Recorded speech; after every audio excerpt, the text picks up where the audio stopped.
Before we will start, we would like to ask Sanjay if please have a prayer lunch.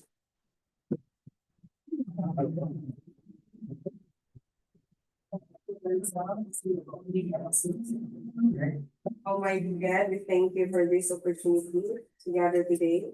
Grant us wisdom, honesty, and fairness as we conduct this creative conference, where decisions be guided by transparency and mutual respect. All of this we ask in your mighty name. Amen.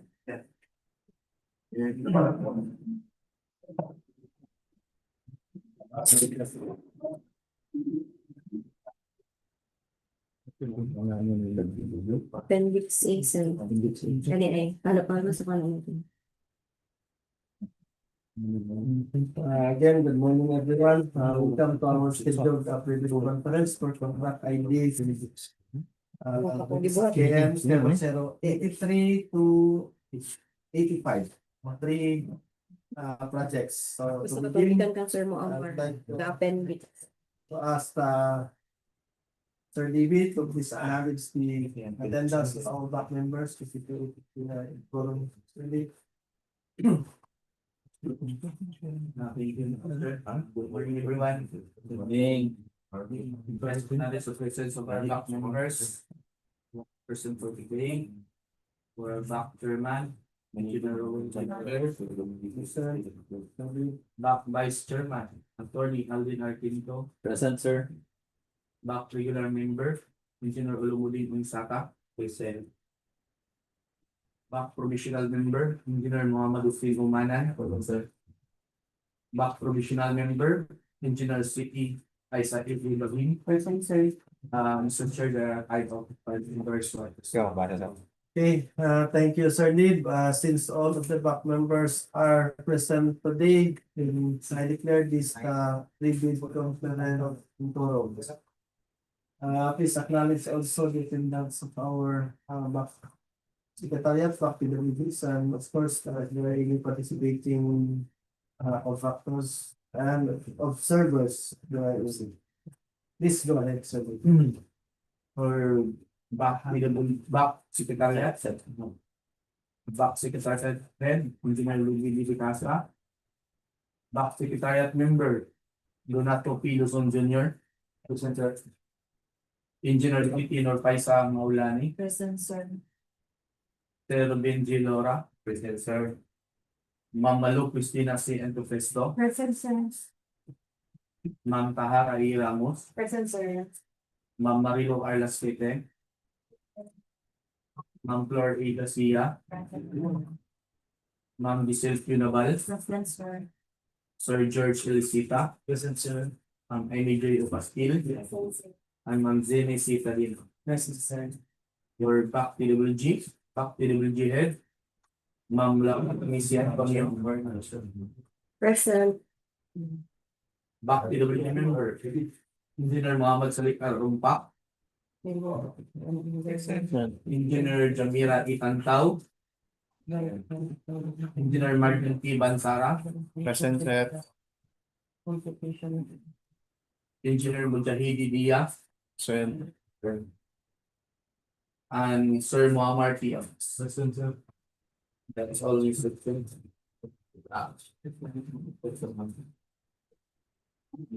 Okay. Thank you, Sir Nib. Again, good morning, everyone. To begin, I'd like to ask Sir Marjan to please have the presentation for our legal, technical, and financial requirements as posted in our IPD. So, Sir Marjan, please go ahead. Thank you, Mr. Chair.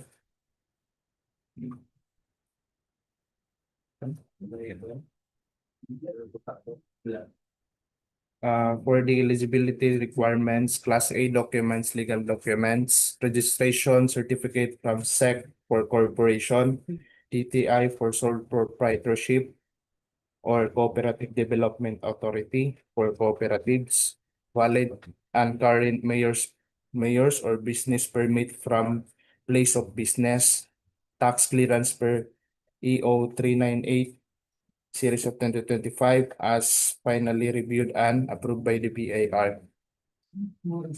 For the technical documents, statement of all ongoing and similar completed government and private contracts, valid pickup license registration for the type and cost of the contract to bid, construction safety and health program, statement of single largest completed contract, SLCC, adjusting current price using the Philippine Statistics Authority current price index should have a contract amount equivalent to at least 50% of the ABC. A contract shall be considered similar to the contract to be bid if it has the same major categories of work. Please refer to DEO 117 series of 2017, revised guidelines for the determination of major and similar categories of work. For the financial documents, audited financial statements, stamp received by the BIR or its duly accredited and authorized institution for the presiding calendar year, which should not be earlier than 2 years from the date of the bid submission. Tax return filed and taxes paid through the BIR filing and payment system. Computation of NFCC of at least equivalent to the ABC computed using the prescribed formula. NFCC is equals to current asset minus current liability times 15 minus the value of unfinished project including the awarded projects not yet started, coinciding with the contract to bid. Class B documents for joint ventures only, if applicable, special pickup license and valid joint venture agreement, legal documents. Each partner of the joint venture shall submit their respective PhilJIP certificate of registration in accordance with the section 20.2.9.1 of the IRR of RA 12009. The submission of the technical and financial eligibility documents by any of the joint venture partners constitutes compliance. Provided that the partners responsible to submit the NFCC shall likewise submit all of its ongoing and audited financial statements. Submission and receipt of bids, contents of envelope, first envelope, technical proposal, PhilJIP certificate and platinum membership, pickup license and registration in case of joint venture, statement of all ongoing government and private contracts, including contracts awarded but not yet started, if any, whether similar or not similar in nature and complexity to the contract to be bid. Statement of SLCC, NFCC computation, joint venture agreement, if applicable, latest general information sheet, GIS, reflecting the beneficial ownership information duly received by the Securities and Exchange Commission for corporation. Bid security in the prescribed form, amount, and validity period. Project requirements, organizational chart for the contract to be bid, list of contractors' personnel, list of major construction and laboratory equipment with attached certificate of availability, ISO 9001, 2015 certificate or its latest version as applicable for pickup size range for large A, large B, medium A, medium B, DPWH Department Order 1100 of 2024, and omnibus sworn statement in the form prescribed by the RA 12009, 11 items. December 16, 2024 to the Submission and receipt of bids. Bid security validity period is 120 calendar days from the date of submission and opening of bids. Bid security validity period 120 calendar days from the date of submission and opening of bids. 106. Bid securing declaration, 106 million. form is cash or cashier manager's check issued by a universal or commercial bank, 2% of the ABC, draft bank guarantee or irrevocable letter of credit by issued by a universal or commercial bank, 5% of the ABC, surety bond callable on the demand issued by a surety or insurance company duly certified by the Insurance Commission as authorized to issue such security, 5% of the ABC.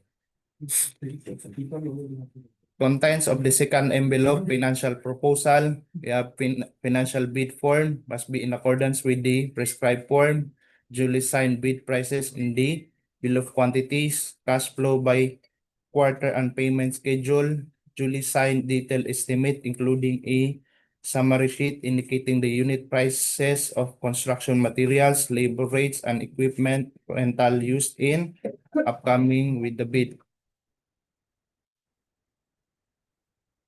Bid evaluation. The financial components of the bids of each pass shall be evaluated using non-discretionary criteria, including the arithmetical corrections for computational errors, and thus determine the correct total calculated bid prices. The BAC shall automatically disqualify any total calculated bid price which exceeds the ABC. The following factors are to be considered in the evaluation of the bid prices. Mode of evaluating will be based on the lowest calculated bid. For the completeness, no price required item non-complying, indicating a 0 or a dash if it is free to GOP. All prices are deemed to include all taxes. Bids that not addressing or providing of all required items in the bidding documents, including where applicable BOQ, shall be considered non-responsive. For the arithmetical correction, we have bid prices in figures versus words. Words prevails. Total price versus actual sum of component items. Actual sum prevails. Unit cost in detail estimate versus unit cost in BOQ. BOQ prevails. If above ABC, non-complying. Verification of legal requirements is equals to license, says certificates, permits, non-inclusion in the blacklist. So technical requirements, key personnel minimum work requirement should be satisfied. Availability and commitment of major construction equipments, failure of the prospective bidder to state a complete technical description of the pledged equipment and the specific location, whether owned, leased, or under purchase agreement, shall result in the bidder's automatic post disqualification for award and contract purchase of each bid security per DEO 58 series of 2012. Recomputation of NFCC based on all ongoing government and private contracts, including contracts awarded but not yet started, if any, whether similar or not similar in nature and complexity to the bid to the contract to be bid. Performance in ongoing government and private contracts. Negative slippage of at least 15% in any one project, or negative slippage of at least 10% of in each of two or more contracts. Performance in ongoing government and private contracts. Failure of the contractor to commence repair works and complete ongoing contracts in the prescribed date after receipt of notice of defects and deficiencies. Failure of the contractor to commence repair works on contracts with pending certificate of acceptance in the prescribed date after the receipt of defects and failures. Substandard quality of work or unsatisfactory performance per contract term and condition at the time of inspection. Refer to RA 12009 and DO 127 series of 2018, strict application of RA 9184 in the conduct of the post-qualification of bidders with delayed ongoing contracts with the DPWH. Notes on the personnel and equipment requirements of the projects as per DO 00 as per DO 9 series of 2012 technical requirements for civil works projects for public bidding. If a proposed key technical personnel is an employee of the bidder and working on another project at the same time of the bidding, the bidder shall submit a certification that the personnel will be pulled out from the ongoing projects once the bidder is awarded the contract. Number two is he or she will replace the another person with equivalent and better qualification as certified by the head of the implementing office. The bidder may propose a key technical personnel who is not employee, provided that the personnel is required to submit a certification that he or she will work for the bidder if it is awarded the contract under bidding. Note, as per DO number 165 series of 2025 guidelines on accreditation and assignment of contractors and consultants project engineers stated that only accredited project engineers may be assigned to the DPWH projects. These certifications shall included in the first envelope of the sealed bid. Also, to be verified during the post-qualification is the set of equipment pledged by the bidder. The bidder should specify in the submitted bid the location of the equipments where they can be inspected. If any equipment is not in the specified location, then the bidder shall be post-disqualified. Contract award. The contract shall be awarded to the bidder whose bid has been determined to be the lowest calculated and responsive bid as a result of the detailed evaluation and post-qualification conducted. The successful bidder shall be notified through the issuance of notice of award within the bid validity period and must be confirmed by the successful bidder in writing within 2 days upon the receipt thereof. Common errors in the submission of bid. Incomplete pages of bid documents, technical and financial, authority of the signatory to sign on the behalf of the bidder. First is the single proprietor. Signatory should be the owner or proprietor only. Corporation or cooperative, board secretary certificate and board resolutions, joint venture resolution or agreement, partnership as indicated in the article of partnership.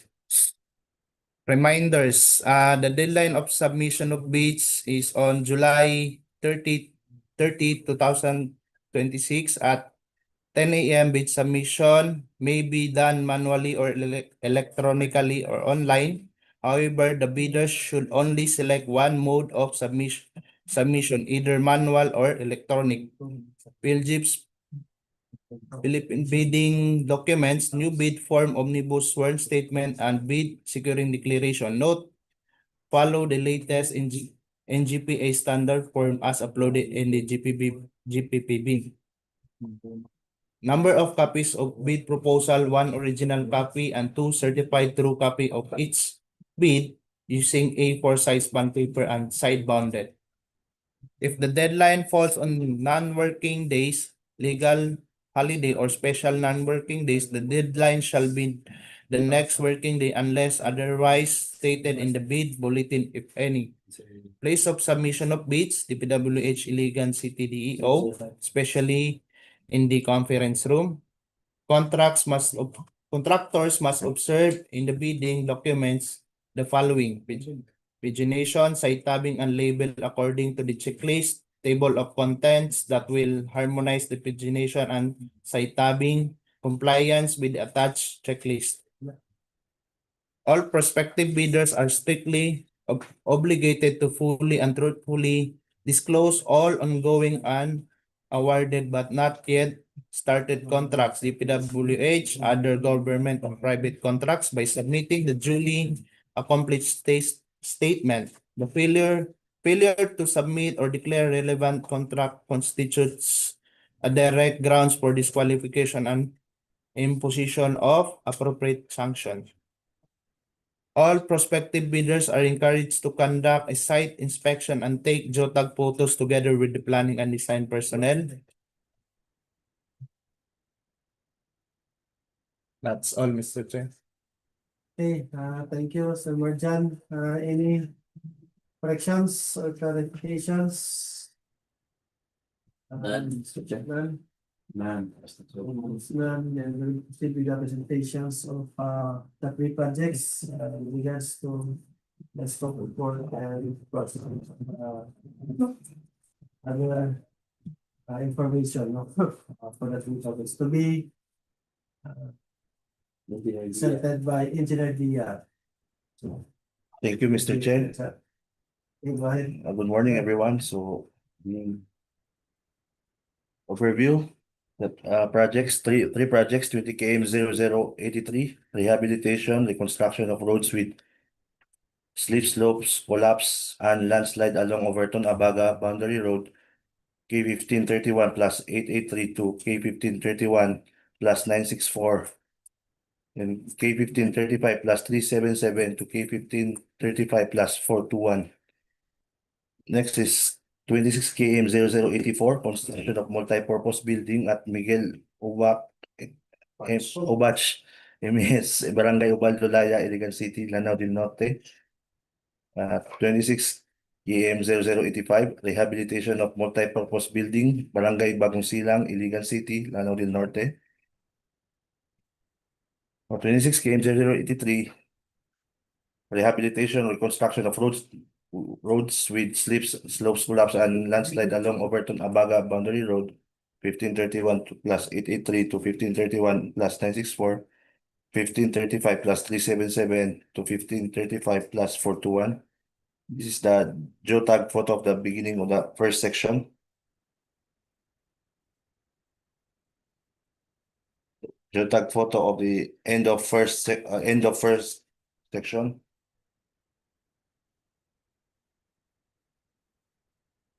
Geotag of the beginning of second section.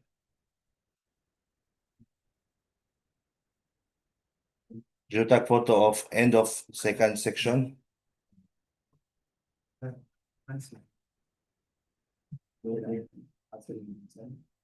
And this is the one location map of the projects.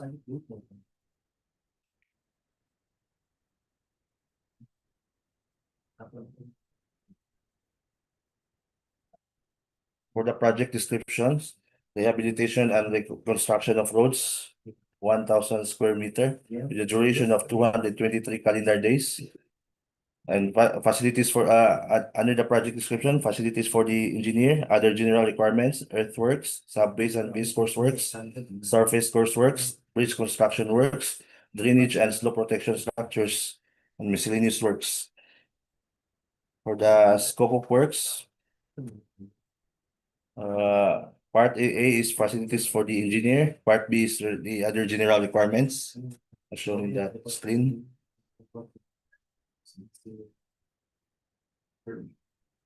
For the Part C, earthworks.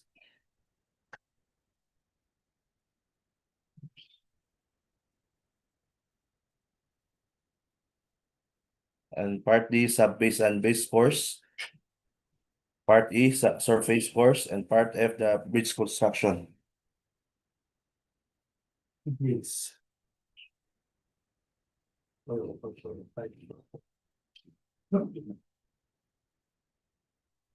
And for Part G, drainage and slope protection structures. Part H, miscellaneous structures.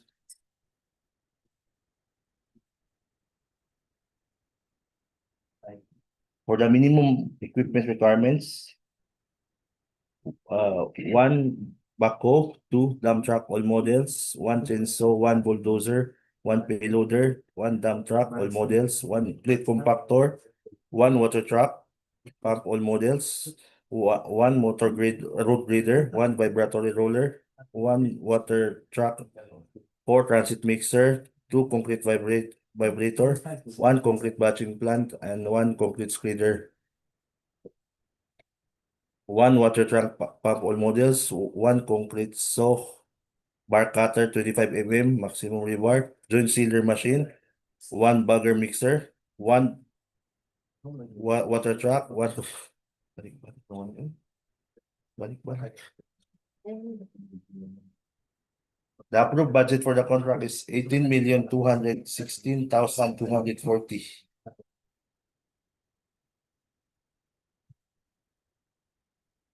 Next project is 26 km 0084. Construction of multi-purpose building at Miguel Obach, MAS Barangay Obaldo Laya, Iligan City, Lanao del Norte.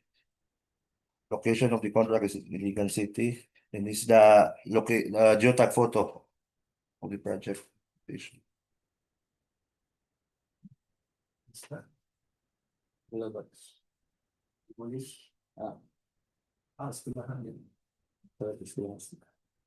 Uh, Location map of the project. Aside.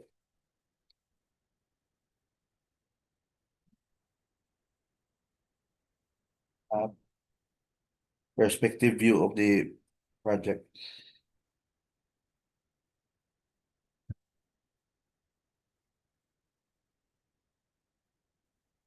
Project description, construction of 1 multi-purpose building, the duration of 159 calendar days. Facilities for the engineer, other general requirements, earthworks, plain and reinforced concrete works, finishing and other civil works, electrical works. These are the scope of works shown in the screen.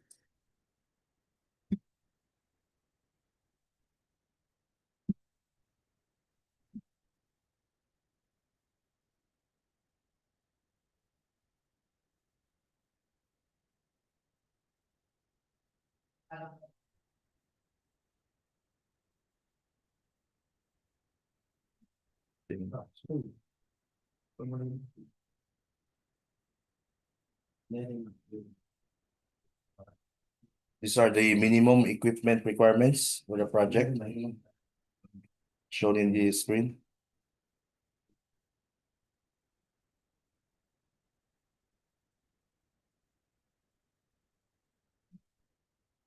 The approved budget for the contract is 4,950,000 pesos.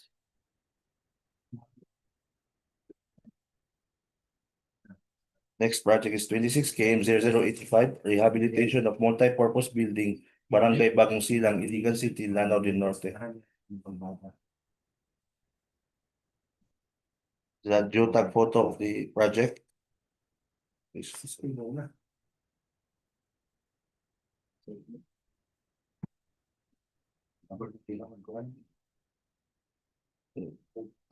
Location map of the project.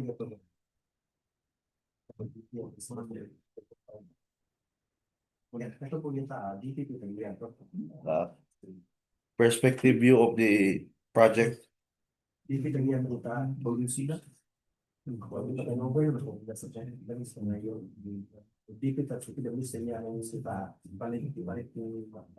Project description, rehabilitation of 1 multi-purpose building, the duration of 128 calendar days. Facilities for the engineer, other general requirements, earthworks, finishing and other civil works, electrical works, and mechanical works. The scope of works of the project is shown in the screen.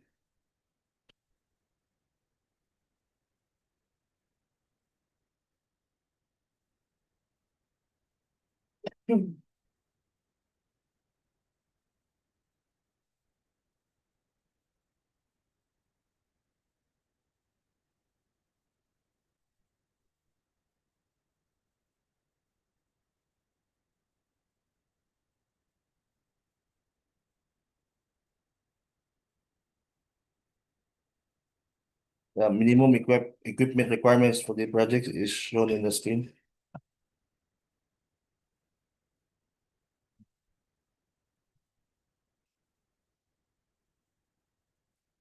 The approved budget for the contract is 5,914,287 pesos and 13 centavos.